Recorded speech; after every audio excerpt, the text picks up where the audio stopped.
All right, Coach, opening weekend for you and the Jaguars. You open up with a 5K at Dayton. What are your expectations going into the season's first meet? Well, it's going to be a great year, I think, for us, and I'd like to get it started off on the right foot.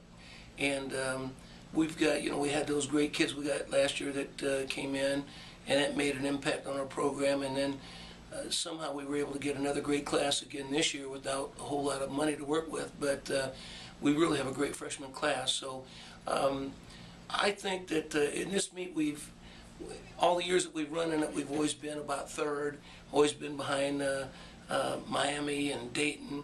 Now Ohio State's in there. So I think we want to move up. I think that we can probably beat Dayton this year. Ohio State, don't know, and Miami, they're both pretty good. I think Miami was like 6th last year in the Great Lakes Regional, and I think Ohio State was right behind them.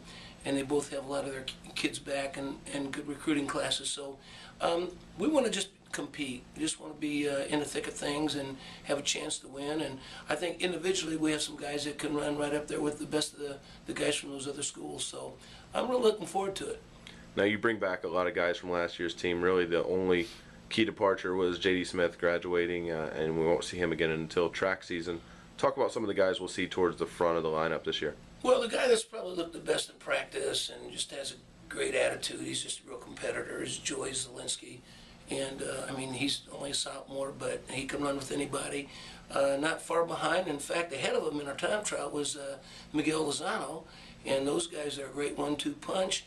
And then Sammy Roudabush he's kind of starting the season a little bit more slowly than last year, and I think he's afraid he's going to burn out, whatever. So his workouts have been a little bit different, but he was right there in our time trial. He was right behind the leaders and looked like he was out there, having a good time, and he's got some talent. Last year he was like our most consistent runner and did a great job. Those three guys, they're going to help us a lot, and like I say, they can probably run with anybody else's front three.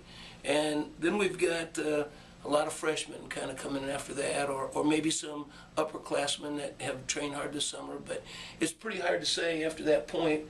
Spencer Bergen, I want to mention Spencer because he's kind of been on and off a little bit, usually has a good cross season, but a so-so, if not disappointing, and he won't mind me saying that, disappointing track season, but he has really worked hard this summer. He's got a great attitude. He's going to help us this year, no doubt about it. So anyway, that combination with those three that I mentioned, plus Spencer, and then freshmen or some of these other upperclassmen that worked hard, we've got a solid team and we're pretty deep, so we are really looking forward to Saturday. Now, this week's been abnormally hot outside, and it looks to be a pretty hot meet on Saturday. Has that changed anything you've done in terms of training this week or race preparation? No, not too much. Somebody said to me the other day that we were practicing out at the Armory, and it was about 3 o'clock in the afternoon. It was pretty hot, and they were saying, well, we should practice in the morning when it's not so hot. And that's true, and we did that this morning. And then this evening we're going to practice like at 8 o'clock in the evening. Have never done that, but we're going to do that because of the weather. But you also have to acclimate yourself somewhat to that hot weather. So if you're going to be running in it, in a meet, it's not a bad idea to do some training, when it's also very hot. So we've kind of done that throughout the week. Early in the week we were running at our normal times and it was hot, but not a whole lot you can do, and it's going to be the same for everybody. So as Heather Fink would say, we just need to hydrate quite a bit more and just be prepared for it. Lastly, it's a little unique on the men's side to start the season with a 5K. Do you kind of like the idea of starting with a 5K as opposed to jumping into an 8K? Yeah, I would think our team would probably be better at maybe an 8K or maybe even a 10K. But hey, there's nothing wrong with starting with a 5K. It's early, it is hot, and it'll be interesting to see what our guys do. But of course, it is quite a bit less distance than what we're used to competing at. But for first meet of the year, I think it's good. All right, best of luck, Coach. Hey.